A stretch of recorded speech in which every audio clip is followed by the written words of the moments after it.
How does it feel being an independent musician who dropped out of college? What's it like being poor? I'm still good. I'm still doing good. It's going more than a week now, so that means I guess it's a pretty consistent rate of me being happy, which is cool. Yeah, I had a great day today in particular, which is really nice. You know, I've been on a couple dates. I use Tinder in a very specific way. I find that Tinder is pretty quintessential as to, like, this is the way that you kind of go out and meet people, especially for someone like me who doesn't like going out to bars and running into people face to face and having to go through all the stress of, is that person looking at me? Does that person like me? Does that person want me to talk to them right now? It's too much pressure. So on Tinder, basically, you whittle it down to who you actually want to talk to. I have my pictures laid out so that if someone's really superficial, then they'll look at it and be like, I don't know. But if someone is pretty genuine, they'll laugh at that picture and like, oh, I see what this person's going for. I use it as a term of visual expression. Tinder is really just a platform to express yourself if you're not just looking to hook up with someone. The best Tinder profile I've ever seen, I'm looking for someone who reminds me of my ex-boyfriend who I'm still madly in love with. It's beautiful. You can usually tell within like the first 5 messages if this person's gonna click with you. Then you just say, hey, let's hang out sometime. And then bam, you're off to the races. You hang out with them. And by the time you actually get around to hanging out with them, you've whittled down all sorts of people that you just wouldn't enjoy hanging out with, and now you really want to hang out with this person. Like 90% of the time, it's great. And you just hang out. There's no pressure. Tinder dates just go the way they will. And sometimes you end up not really clicking with someone. Why isn't it in focus? Sometimes you just end up not clicking with someone. Sometimes you end up really, really clicking. If the date goes well, then now you have this person that you've met, and they're your friend or your cohort. I like that part of it. Okay, the oven's ready for my pizza. Frozen pizza is like the student's life.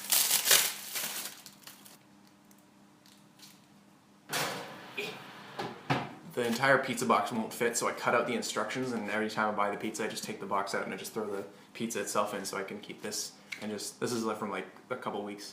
Where were we? I was going to talk about something really specific and really clever, but I forgot what it is. A man called Aaron Hansen once said, studying art is weird. Teaching art is weird. Art school is like a strange beast. It's something that doesn't suit everyone. Sometimes I go to class and I sit there like, ugh, I don't get this. This makes no sense. One of the things I learned a while back was, back in film school, in fact, teaching art is really, really strange. It's all about what you put into it, what you as an individual put into art school.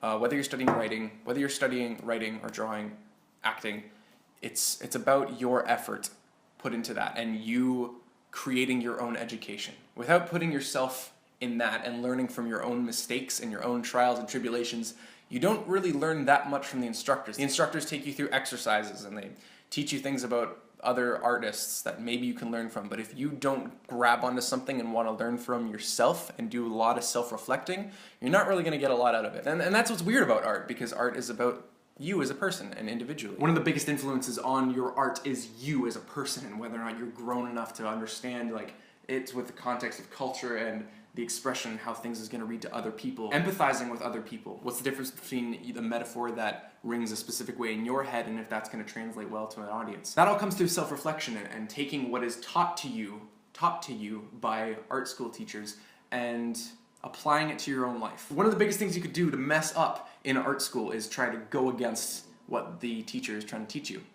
Which is kind of weird, because as artists we're supposed to be rebels. We're supposed to fight back against the system. We're supposed to use our mediums to spread messages and try and change the world, right? So why are we supposed to be subservient to these teachers? That's the thing. When a teacher is teaching you a technique or something, they are teaching you it so that you take it and you apply it and you have it in your head whenever you are going to make something. It is technique. It is something that is ingrained in your brain so that it is in your head as the correct way to do things. Because the point is, after you leave high school, you break the rules. But you have to break them while knowing what the rules are in order for that to translate properly and in order for you to know what you're talking about. You want to be making informed decisions in your art. That way when you're backing up your decisions to other people that you're telling and they say, why are we breaking the 180 rule? And you can say, oh, well, it's because of a change in character motivation. We want to disorient the audience and we want them to take a few seconds to register what they're looking at. That's what being a director, being in charge in an art project requires you to speak your ideas. Quentin Tarantino talked about how the job of a director is to explain your vision. Not to have a vision, but the ability to explain your vision to other artists that you are working with and who are working for you. Because if you can't translate that, if you can't give an informed decision so that people are confident in you as a decision maker, you're gonna have a bad time. So when I'm in class and I'm miming lifting a weight and I just look so stupid and it's so hard, and even though I'm literally carrying nothing, and I'm wondering what on earth does this have to do with acting? Instead, I take it and I say, okay, I'm here to learn this from this instructor because maybe one day it'll come up. And since I hate it, maybe I can throw it away, but I can say I know why I threw it away. And hey, maybe just art school isn't for some people. And maybe you're in the wrong discipline. I'm gonna show you this movement actually, because this is something that I've been working on.